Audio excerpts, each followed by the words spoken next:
The Nazis seized the crisis with ruthless precision, pushing a simple, powerful narrative. Germany wasn't suffering because of war losses and economic collapse. It was because of the Treaty of Versailles, corrupt politicians, Marxists, and above all, the Jews.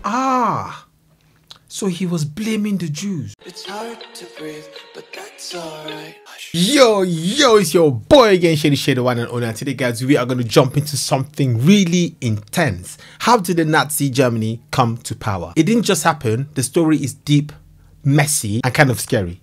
Let's check this out. But as usual, guys, before we start, make sure you smash like, subscribe, okay? Let's hit that 1 million. Let's go. Flames licked the columns of the Reichstag, shadows twisting and stretching across the stone facade of Germany's parliament. The stench of burning parchment and wood filled the Berlin night as firefighters scrambled, their hoses gushing against an inferno that refused to die. A young, breathless Dutchman, Marinus van der Lubbe, was dragged from the scene by police, his face streaked with sweat and soot. He shouted something about resistance, about revolution, but no one was listening. The only thing that mattered was that democracy in Germany had just been put to the torch, and it wasn't coming back. Somewhere in the Chancellery, Adolf Hitler's face twisted into something between a smirk and a snarl. This was the moment he'd been waiting for, the excuse he needed to consolidate power. With the flick of a pen, civil liberties would disappear, political enemies would be shackled, and Germany's fragile experiment with democracy would die screaming. The question was, how did it all come to this? How did the most intellectually and culturally advanced nation in Europe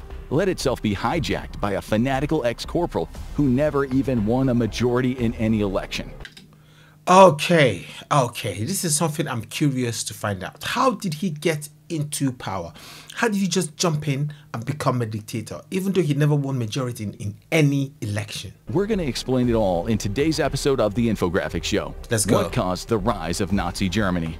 Germany's descent into tyranny didn't begin in Berlin. It began in the trenches of the Great War. From the humiliations of the Versailles Treaty to the chaos of Munich's streets, it would... Bruh, so that Treaty of Versailles was what really crushed Germany after World War I. The economic pressure must have been really brutal.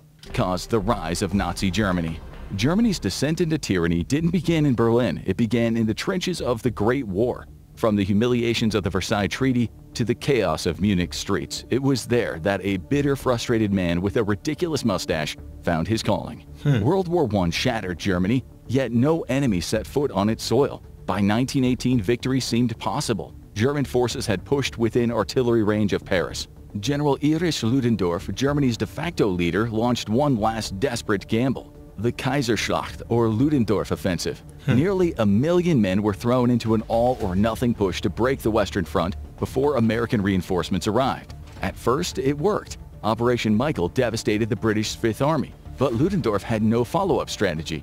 His exhausted troops outran supply lines, lacked reserves, and watched their momentum collapse. The Allies, now bolstered by fresh American divisions, regrouped and counterattacked. By July, the German advance had not only been halted but reversed. From that moment, it was a downward spiral. The Allies launched a relentless counteroffensive, smashing through German defenses in the 100 Days campaign. By September, German troops were retreating on all fronts, desertion was rampant, and morale had collapsed. On October 26, the shattered Ludendorff resigned in disgrace and fled into exile. Meanwhile, Paul von Hindenburg, once a titan of German militarism, could only watch as the Kaiser abdicated and the empire they had sworn to defend crumbled around them.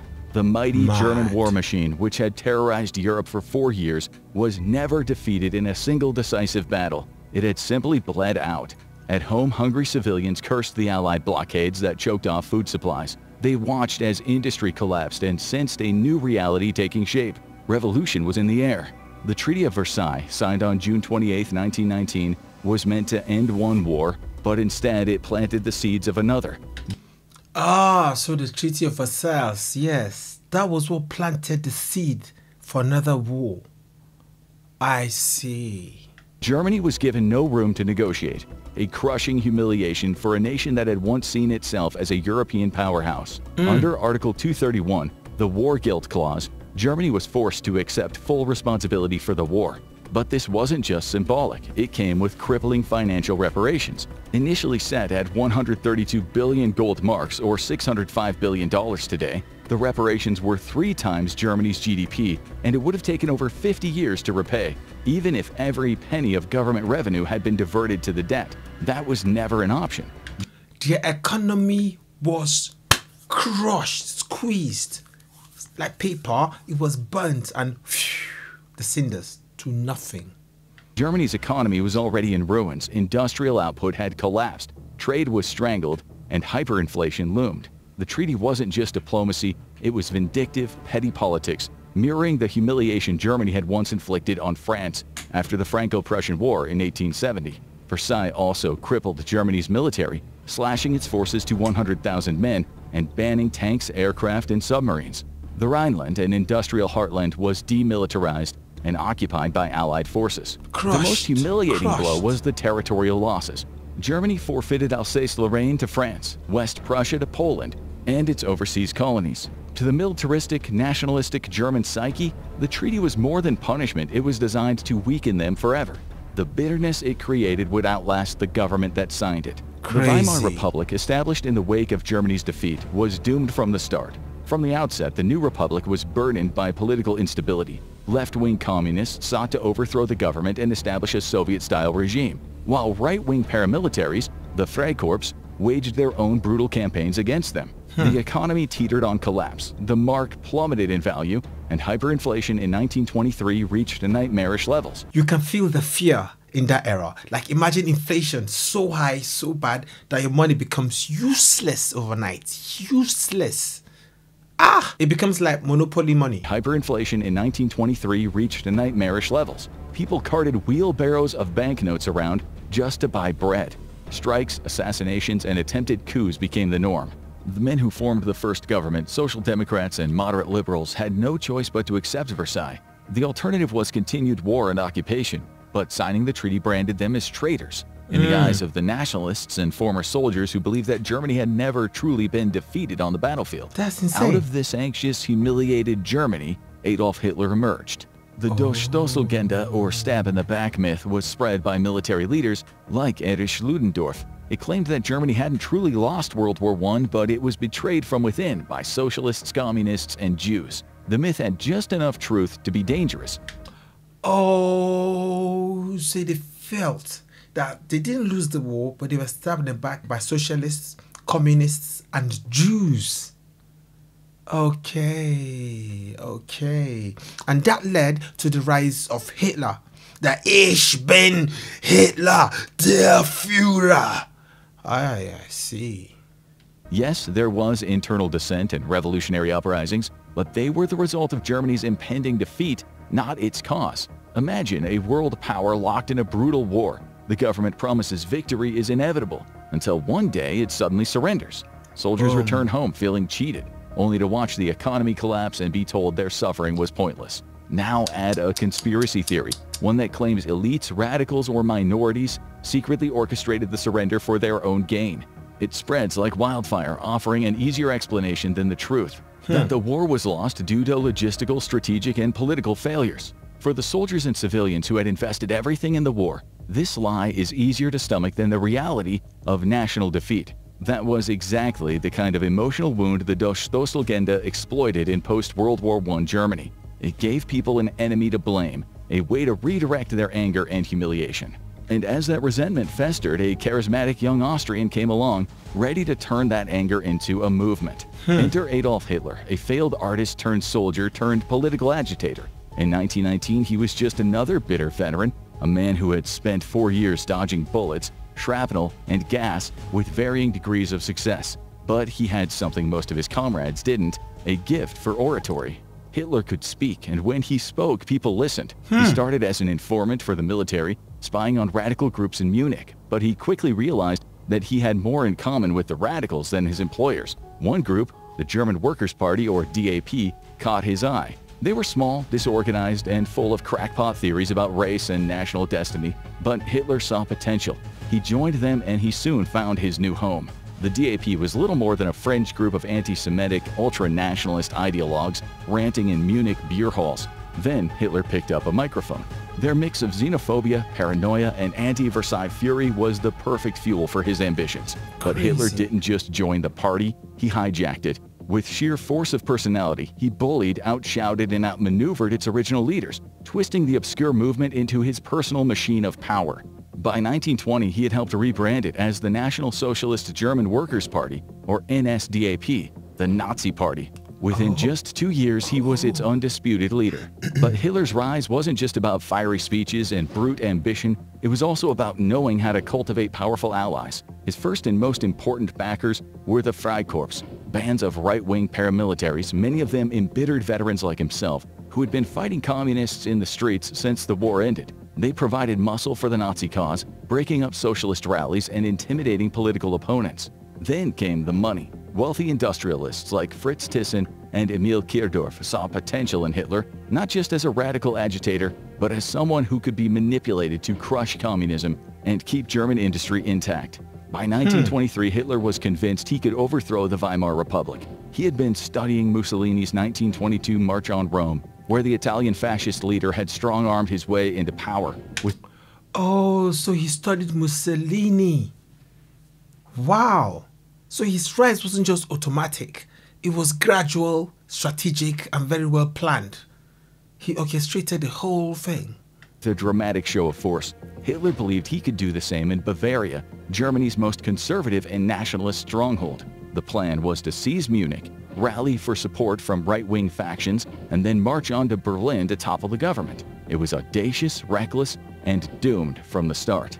On the night of November 8, 1923, Hitler stormed into the Bürgerbräukeller, a Munich beer hall where Bavaria's top officials were gathered, including the state commissioner Gustav von Kahr. Surrounded by SA stormtroopers, Hitler fired a pistol into the ceiling and declared the start of the revolution, claiming he had the support of the military and conservative elites. Naturally, it was a bluff. While some local nationalist leaders hesitated, others backed away immediately. By the next morning, as Hitler and his 3,000 supporters marched toward the city center in what they envisioned as Germany's version of Mussolini's triumph, police opened fire. Bullets ripped through the crowd, killing 14 Nazis, with 2 others being killed elsewhere in the city. Hitler was thrown to the ground, dislocating his shoulder, and he fled the scene. Within 48 hours, he was arrested as one of the key conspirators. Instead of marking the end of his political career, the failed putsch cemented Hitler's budding legend. His trial in early 1924 turned into a spectacle. Hitler used the courtroom as a stage to rail against the Treaty of Versailles, the Weimar government, and the supposed traitors who had stabbed Germany in the back. Wow, when he was pushed to the ground, he still got up. He didn't give up. He took every opportunity he had. Every chance he had, he just continued his own mission.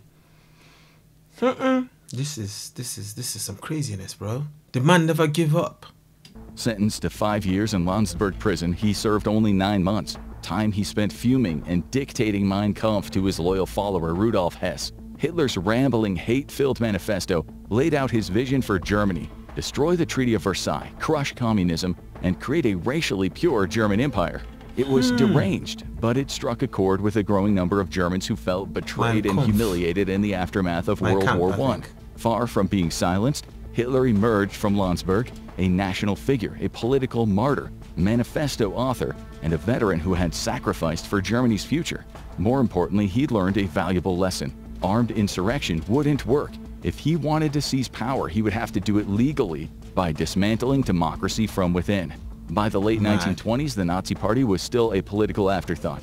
After the failed beer hall putsch, Hitler had spent years carefully rebuilding the movement, expanding its reach beyond Bavaria's ultra-nationalist circles. Brute force wouldn't topple the Weimar Republic.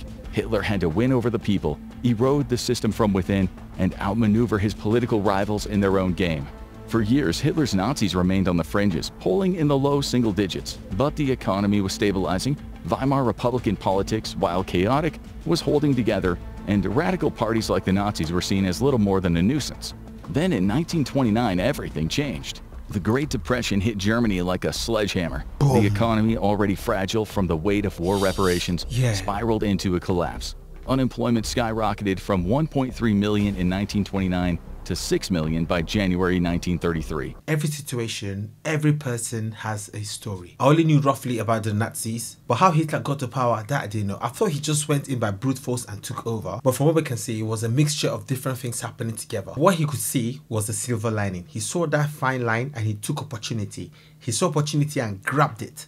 Alright, even when there was no opportunity, he tried to create opportunity for himself. 1 in 3 Germans were jobless. Starvation and homelessness became widespread. Factories shuttered, banks collapsed. and the democratic government appeared utterly powerless to stop the bleeding. It was the perfect breeding ground for extremism. The Nazis seized the crisis with ruthless precision, pushing a simple, powerful narrative. Germany wasn't suffering because of war losses and economic collapse. It was because of the Treaty of Versailles, corrupt politicians, Marxists, and above all, the Jews. While Weimar leaders hesitated. So he was blaming the Jews. He said it's the Jews, it's the Jews, it's the Jews. Above all, it's the Jews. This is where his hatred for the Jews came from. That's where he started from. I see. So he saw them as the enemies of Germany. And he said, we're going to deal with all our enemies one by one. It was the perfect breeding ground for extremism. The Nazis seized the crisis with ruthless precision, pushing a simple, powerful narrative. Germany wasn't suffering because of war losses and economic collapse. It was because of the Treaty of Versailles, corrupt politicians, Marxists, and above all, the Jews. While Weimar leaders hesitated and debated, Hitler and his lieutenants took action. They promised national rebirth, strength, and revenge, and desperate Germans were ready to listen.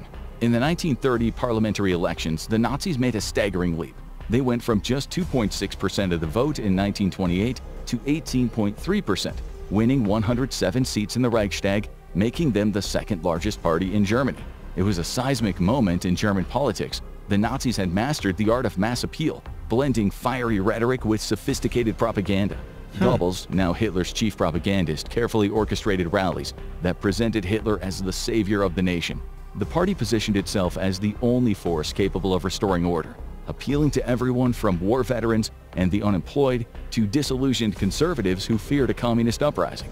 Hitler himself was evolving as a leader. The reckless radical of the 1920s who had once staged a botched coup was now a disciplined, calculating politician. He dropped the violent rhetoric in public, rebranded himself as a statesman, and forged alliances with industrialists and conservative elites who saw him as a useful tool. The 1932 presidential election was a pivotal moment. Hitler challenged the aging war hero Paul von Hindenburg for the presidency, and contrary to what you might have expected, Hitler lost. But he still secured 37% of the vote, proving that the Nazi movement was no longer a fringe faction but a dominant force in German parliamentary politics. The Nazis still lacked a majority, but Hitler had no interest in half measures. Privately, he refused to accept any role that didn't give him total control. As political instability spiraled, Hitler played the long game. He waited, watched, and maneuvered, knowing that sooner or later Germany's conservative elites, desperate to contain the chaos, would hand him the keys to the chancellorship. By late 1932, Germany was...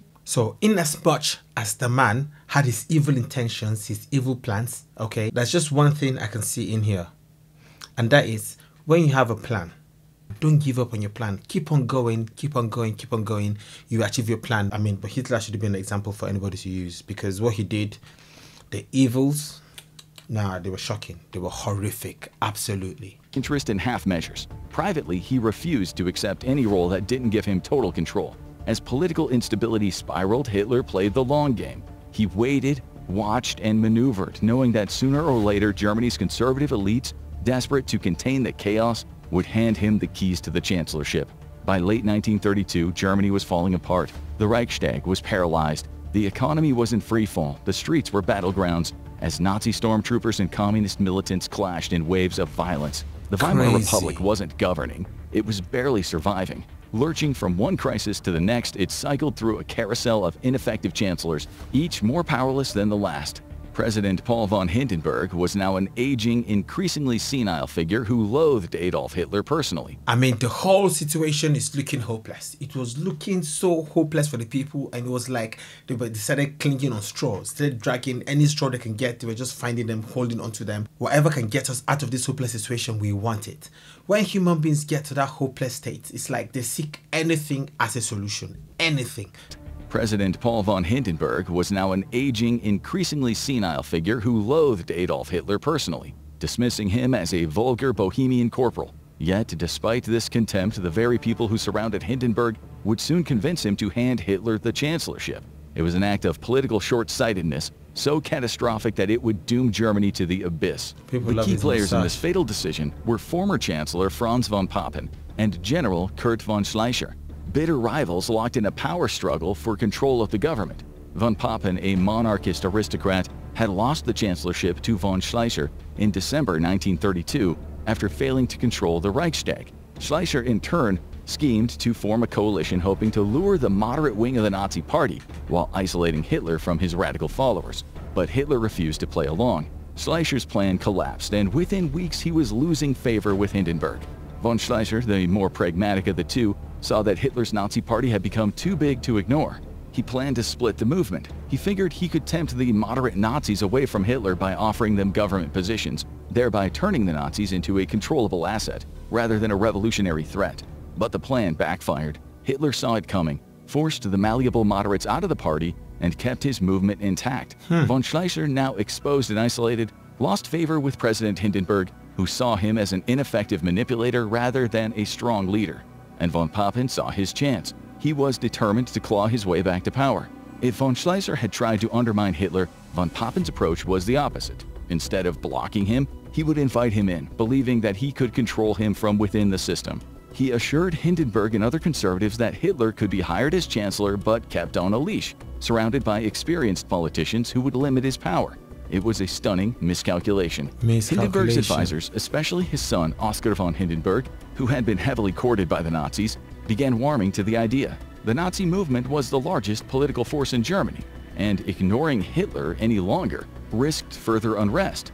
Meanwhile, Germany's most powerful business leaders had already backed the Nazis financially, seeing them as the last line of defense against communism. In a fateful meeting on January 30th, 1933, in the Reich Chancellery, von Papen presented Hindenburg with what he framed as the only viable path forward. The government was collapsing. The communists were growing stronger. Hitler had the masses behind him. If they gave him the chancellorship, von Papen assured they could box him in. "We've hired him," von Papen would later brag. "He won't be able to do a thing without us." Hindenburg, reluctant but exhausted by months of chaos, signed the appointment. That evening, Hitler was officially named Chancellor of Germany. The next morning, the Nazi leader, dressed in a crisp suit rather than his usual paramilitary attire, strode through the streets of Berlin as thousands lined the roads to cheer. The conservative elites watched from their drawing rooms, smug in their belief that they had outmaneuvered him. They had no idea they had just delivered Germany into the hands of a man who would destroy everything in his path. Oh, they had zero idea what they had done. I mean, it might have happened sooner or later, but they had no idea what they had done. They just fast-forwarded his rise to power. Hitler wasted no time turning the fragile Weimar democracy into his personal dictatorship. From the moment he was sworn in as chancellor, he set into motion a rapid series of political maneuvers, propaganda efforts, and violent crackdowns designed to cement Nazi control. His first month in power was a masterclass in how to dismantle democracy from within, and by the time February ended, the foundations of the Weimar Republic were already crumbling. Hitler was sworn in as chancellor in a solemn ceremony at the Reich Chancellery, but the real show happened that evening. The Nazis orchestrated a massive torchlit parade through Berlin, with thousands of brown-shirted SA stormtroopers marching in perfect formation, swastikas fluttering in the cold night air. Oh, the swastika. Once a symbol of peace in over 20 cultures, the swastika became a global symbol of horror. So the swastika was used in many other countries as a symbol of peace. So it wasn't always the Germans that had it. It wasn't Hitler's invention. Created a massive torchlit parade through Berlin, with thousands of brown-shirted SA stormtroopers marching in perfect formation, swastikas fluttering in the cold night air. The spectacle sent a clear message. Hitler's rule was not just another political transition. It was a revolution. Hitler understood that perception was everything. If he acted like he already had total control, people would start to believe it. He began working feverishly to silence opposition and expand his grip on the government. He relied heavily on Goebbels to manipulate and pander to his allies in the press. Hitler started removing non-Nazis from key government positions, replacing them with loyalists. The SA's reign of terror kicked off with a bang, with brown shirts taking to the streets, intimidating and attacking political opponents, especially communists and socialists. Hitler knew that to pass the emergency measures he needed to expand his power, he had to secure a Nazi majority in the Reichstag. He pressured President Hindenburg into dissolving the Reichstag and calling for new elections on March 5th. The Nazis unleashed an aggressive campaign, blanketing cities with propaganda, staging massive rallies, and using the SA to harass and intimidate rival parties. And then, everything changed. On the night of February 27th, the Reichstag was engulfed in flames. Police arrested a Dutch communist, Marinus van der Lubbe, who was found at the scene. Hitler and his inner circle seized on the fire as the perfect pretext to crack down on their enemies. Within hours, Hitler declared that Germany was under siege by communist revolutionaries, demanding emergency powers to, quote, protect the nation. Whoa, he depended heavily on propaganda. You see how dangerous propaganda can be? The next morning, President Hindenburg, pressured by Hitler and his cabinet, signed the Reichstag Fire Decree. It was the single most decisive moment in Hitler's first month in power. The moment German democracy effectively died. It gave Hitler emergency powers to arrest, censor, and terrorize his political opponents, all under the guise of protecting Germany from a communist uprising. Within days, thousands of communists, socialists, and anti-Nazi figures were arrested, including elected members of the Reichstag. This cleared the path for Hitler to rig the upcoming March 5th elections by terrorizing his opponents into silence. While Germany still technically had a government, the Reichstag Fire Decree meant that the Nazis could rule by fear. From this moment on, opposition to Hitler was not just difficult, it was illegal. There was no going back. From that moment on, Germany... He made opposition to him illegal. It's not just difficult, it was illegal. There was no going back. From that moment on, Germany was a dictatorship in all but name. The Nazis bullied, murdered, and terrorized their way into absolute power. By the time Hitler officially merged the presidency and chancellorship in 1934, the opposition was either in exile, dead, or too afraid to resist. The great German Republic, the beacon of post-war democracy, was gone. When Hitler became chancellor, he was determined to prevent others from doing to him what he had done to them. He had spent years railing against the parliamentarian swamp, only to find himself entangled in the same system he despised. But Hitler was never one to compromise. When confronted with dissent or constitutional obstacles, he simply ignored them and doubled down. His response was swift.